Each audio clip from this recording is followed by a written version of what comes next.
Hey church family and anyone else who's watching. Thanks for spending a little bit of time with me just now. I thought I'd talk about a little devotional that I get via email from Matthew West, a recording artist. He sends out devotionals about the God who stays as the current series in keeping with the song that's out for him right now. But anyway, they're great little devotionals. You can look into it if you're interested in getting those. This one is called A Work in Progress.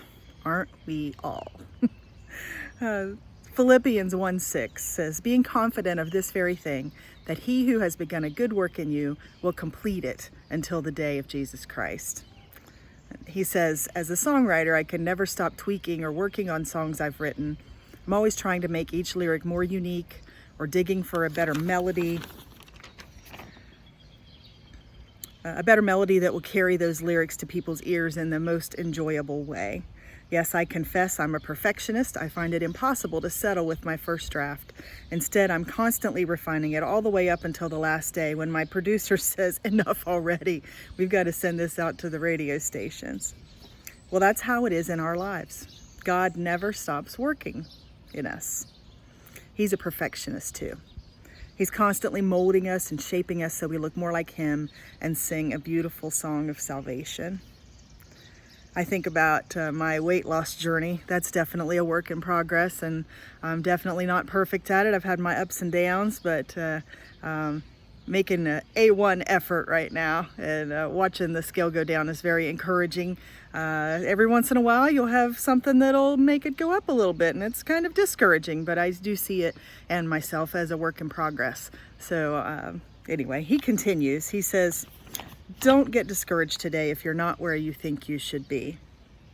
Philippians 1:6 reminds us that the one who began a good work in us will complete it until the day of Jesus Christ. Notice the scripture is clear that God began the work in you, but he's not finished with you yet. So keep going, keep seeking him, and he'll show you who he wants you to be. He'll be faithful to complete the good work he has begun, and he will lead you to become the person that he created you to be all along. And he says, be encouraged by the fact that God is still at work in your life. Be encouraged that God is still at work in the lives of your family members and your friends that you're praying for. So don't give up. He'll complete the good work. And then if you're looking to go a little bit deeper, take a minute and hunt for Philippians 2:13, Ephesians 2:10, and 1 Thessalonians 2:13. All of those are all about God being at work in you and that God is doing an amazing work. We just submit ourselves to him. We recognize where we need the work and allow it to happen and do our part to do the right things to help it to happen. And he just continues to mold and shape us into who he always knows that we can be.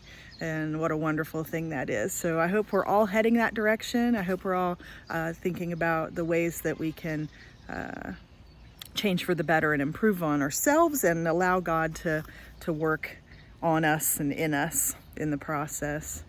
There was a quote too, when they talked about the family and friends that you're praying for. It says, I'm not even sure who the quote's by, but it's great. The day you plant the seed is not the day you eat the fruit. So sometimes it takes a little longer than we would like. It's all in God's timing in that regard. So just another thought of a quote that came to mind. And when he's saying to not get discouraged today, if you're not where you think you should be, reminded me of a song that's out on the radio now called The Father's House. And just the one little line just came to my mind in that. It says, and the story isn't over if the story isn't good, 'cause failure won't define me when the Father's in the room. Something like that. I hope I got it right. The story isn't over if the story isn't good. God's still doing a work. And I just pray that he'll be working in your life in a mighty way today, and that you'll be more aware of his molding and shaping, and just submit to him. And thank you for joining me, and I hope you have a blessed day. Bye-bye.